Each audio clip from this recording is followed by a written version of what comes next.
Good morning everyone. सभी political science के students का एक बार पुणे में हमारे महाविद्यालय श्रीमती मौरी देवी तापड़िया कन्या महाविद्यालय जसवंतगढ़ के इस यूट्यूब चैनल पर हार्दिक अभिनंदन करता हूं और स्वागत करता हूं। और जिसने भी अभी तक हमारे महाविद्यालय के इस यूट्यूब चैनल को अपडेट नहीं किया वो अपडेट कर लो, ताकि यहां पर रोज़ जो ऑनलाइन क्लासें होती है उनकी आपको अपडेट मिलती रहे और आप अपनी यूनिवर्सिटी जो एग्ज़ाम है उसकी प्रिपरेशन है वो अनवरत जारी रख सके। हम BA फाइनल ईयर है, इसकी अंतर्राष्ट्रीय संबंध जो हमारा सेकंड पेपर है, ये द्वितीय प्रश्न पत्र है इंटरनेशनल संबंध। इसमें हम शक्ति संतुलन स्थापित करने के उपाय पढ़ेंगे कि विश्व में जो शक्ति संतुलन है उसको किस प्रकार स्थापित किया जा सकता है, या शक्ति संतुलन स्थापित करने वाले उपाय है उनकी हम चर्चा करेंगे। तो सबसे पहले ये ध्यान रखना, 2 नंबर वाला क्वेश्चन आ सकता है कि शक्ति संतुलन स्थापित करने के कितने उपाय बताए गए हैं। तो कितने बताए गए? 6 बताए गए। शक्ति संतुलन स्थापित करने के 6 उपाय या कितने साधन बताए गए हैं? 6 साधन बताए गए हैं। इस बात का ध्यान रखना है। शक्ति संतुलन के लिए राज्य कौन कौन से साधन अपना सकते हैं? अंतर्राष्ट्रीय राजनीति के समीक्षकों ने मोटे तौर पर 6 साधन बताए हैं जिससे राष्ट्र और शक्ति संतुलन अपने पक्ष में करने की कोशिश करते हैं। अब इसमें पहला है क्षतिपूर्ति। सन 1713 की यूट्रेक्ट संधि द्वारा प्रथम बार स्पेन द्वारा जो अधिकृत भूमि है उसको बांटकर शक्ति संतुलन स्थापित करने की कोशिश की गई। कहने मतलब इसमें होता है क्षतिपूर्ति, मतलब अपना जो नुकसान हुआ है उस नुकसान को बांटकर क्या करते हैं? भरपाई करते हैं। तो सबसे पहले ये प्रयास 1713 में यूट्रेक्ट संधि के माध्यम से स्पेन के पास जो भूमि थी उस भूमि को बांटकर शक्ति संतुलन स्थापित करने की कोशिश की गई। और इस सिद्धांत को 3 बार पोलैंड में 1772, 1793 और 1795। क्षतिपूर्ति या मुआवजे की नीति से अभिप्राय है कि एक राज्य को उतना दो जितना उससे लिया गया है। क्षतिपूर्ति का मतलब ये होता है कि एक देश को या एक राज्य को उतना दो जितना उससे लिया गया है, ताकि अंतर्राष्ट्रीय राजनीति में शक्ति संतुलन बना रहे। युद्धों के पश्चात शांति संधियों में इसी आधार पर राज्यों के क्षेत्रों में प्रदेशों का आदान प्रदान होता रहा है। सबसे पहले 1713 की यूट्रेक्ट संधि है, इसके द्वारा पहली बार जो स्पेन है उससे अधिकृत भूमि को बांटकर शक्ति संतुलन स्थापित करने की कोशिश की गई। तो सबसे पहले ध्यान रखना है क्षतिपूर्ति है, ये किस संधि के द्वारा की गई? तो 1713 में यूट्रेक्ट संधि द्वारा। और कौन से देश के द्वारा? स्पेन है, उसके जो अधिकृत भूमि थी उसकी की गई थी।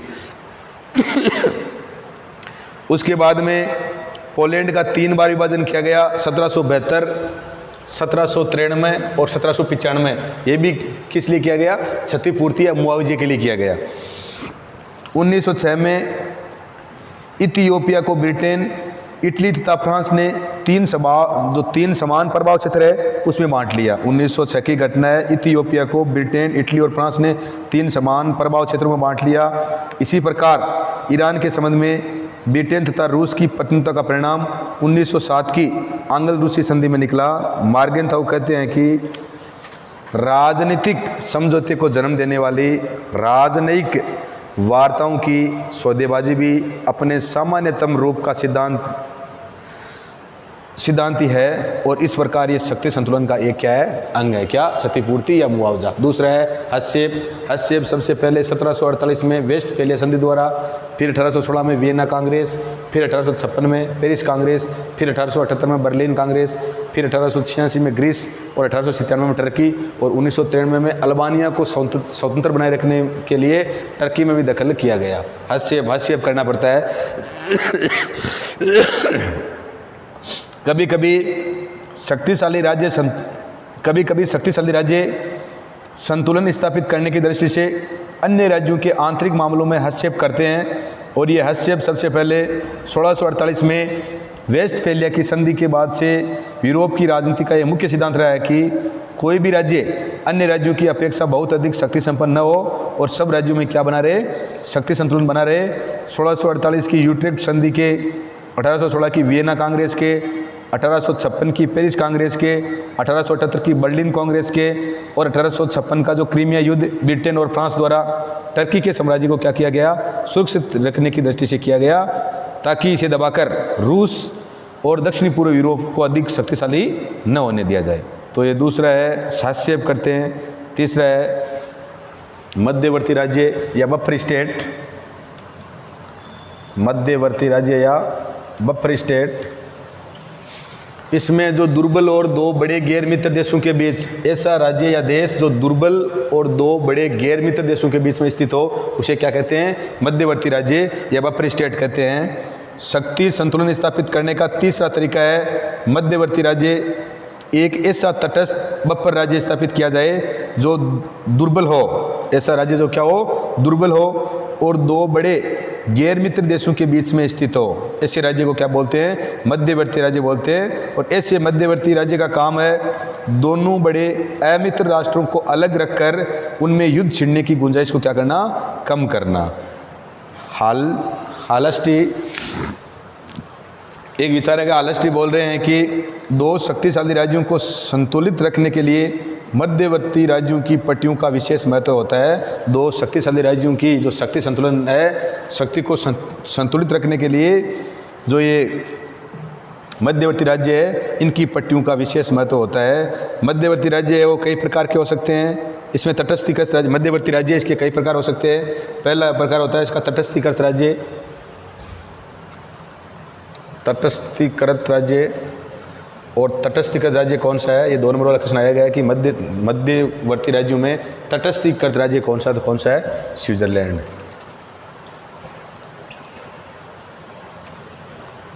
मध्यवर्ती राज्यों में तटस्थीकृत राज्य कौन सा है? तो कौन सा है? स्विट्जरलैंड है। स्विट्जरलैंड है ये फ्रांस, जर्मनी और इटली के मध्य है। स्विट्जरलैंड पूछ ले किन राज्यों के मध्य है? तो फ्रांस, जर्मनी व इटली के मध्य है। और ये क्या है? तटस्थीकृत राज्य है। किन के मध्य है? फ्रांस, जर्मनी और इटली के मध्य। उपग्रह राज्य है वो तथा गुटनिरपेक्ष राज्य है। उपग्रह राज्य भी होते हैं और गुटनिरपेक्ष राज्य। गुटनिरपेक्ष नाम जो किसी भी गुट में शामिल नहीं हो।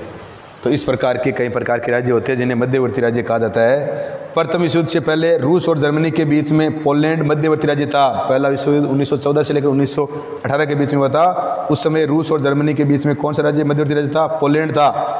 बेल्जियम और हॉलैंड दोनों, फ्रांस तथा जर्मनी के बीच मध्यवर्ती राज्य थे। बेल्जियम और हॉलैंड है ये फ्रांस और जर्मनी के बीच मध्यवर्ती राज्य थे। भारत और चीन के बीच में कौन सा? तिब्बत। आज तो तिब्बत पर किसका अधिकार है? चीन का ही है। तो ये मध्यवर्ती राज्य थे। अब है शस्त्रीकरण।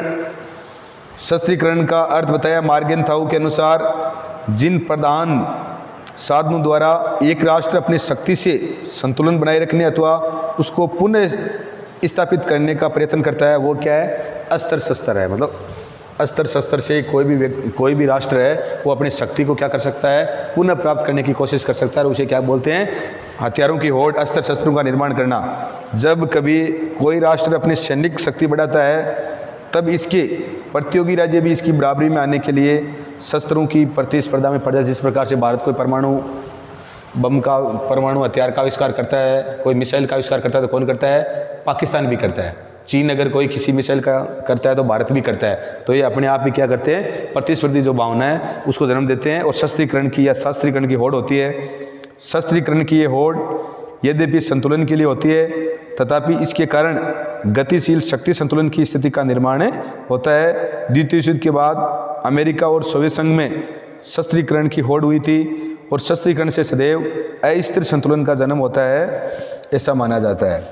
अगला है विभाजन तथा शासन, डिवाइड एंड रूल। विभाजन तथा शासन, इसमें राज्य जो शत्रु पक्ष के साथी है, कोई भी राज्य है वो जो शत्रु पक्ष के साथी राष्ट्रों में क्या करता है? फूट डालने का प्रयास करता है, जिससे शत्रु जो आपस में क्या नहीं कर सके? मिल नहीं सके। विभाजन कर दो उनका। शक्ति संतुलन स्थापित करने के लिए राज्य शत्रु पक्ष के साथी राष्ट्रों में फूट डालने का प्रयत्न करते हैं, जिससे उसके शत्रु आपस में न मिल सके, उनमें फूट रहे और वो कमज़ोर बने रहे। ये इस प्रकार की नीति भी होता है। फ्रांस की नीति जर्मनी तथा शेष यूरोप के साथ, फ्रांस की नीति और जर्मनी तथा शेष यूरोप के साथ ही, तो सोवियत संघ की नीति आधुनिक समय में इस प्रकार की सबसे अधिक संगत एवं महत्वपूर्ण नीतियाँ है। अगला है मैत्री संधियाँ। सन 1882 में ये त्रिराष्ट्रीय संसदीय की स्थापना हुई। मैत्री संधियाँ, संसदीय अथवा मैत्री संधियाँ शक्ति संतुलन स्थापित करने का मुख्य आधार रही है।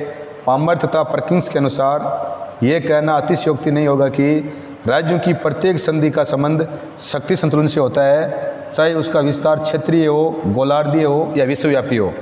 मार्गेंथव ने कहा है कि परस्पर प्रतिस्पर्धा में लगे हुए राष्ट्र अपने अ और ब समक्ष अपनी सापेक्ष शक्ति और स्थितियों को बनाए रखने तथा सुधारने की क्या करता है, प्रयास करता है।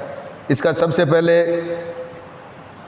मैत्री संधियाँ और प्रतिमैत्री संधियाँ यूरोपीय राजनीति का मुख्य अंग रही है। सबसे पहले सन 1882 के उपरांत जब त्रिराष्ट्रीय संसदीय की स्थापना हुई तो उसके विरुद्ध ही त्रिराष्ट्रीय सहमति का निर्माण हुआ। इस प्रकार 1936 में दूरी राष्ट्रों की संधि के विरोध में मित्र राष्ट्रों की भी संधि हुई। दूरी राष्ट्रीय जर्मनी, इटली, जापान, मित्र राष्ट्र अमेरिका, सोवियत संघ, ब्रिटेन, ये देश थे। तो इनके संसदीय मतलब इनकी संधि हुई तो इनकी भी संधि क्या हुई, सहभागी की हुई। तो ये इस प्रकार से है। मैकियावेली ने कहा है कि सदैव दुर्बल पक्ष के साथ ही संधि करके शक्ति संतुलन स्थापित करना चाहिए। मैकियावेली ने कहा है कि सदैव ही दुर्बल पक्ष के साथ में क्या करनी चाहिए, संधि करनी चाहिए। कहाँ के थे मैकियावेली? इटली के थे। तो इस प्रकार से आज हमारी क्लास में शक्ति संतुलन स्थापित करने के उपाय और 6 उपाय विभिन्न जो राजनीतिक विचारक उनके द्वारा बताए गए हैं साधन, इनकी हमने चर्चा की। आगे क्लास में हम आगे वो अध्ययन करेंगे। वीडियो को लाइक, शेयर और सब्सक्राइब कर देना। जय हिंद, जय भारत।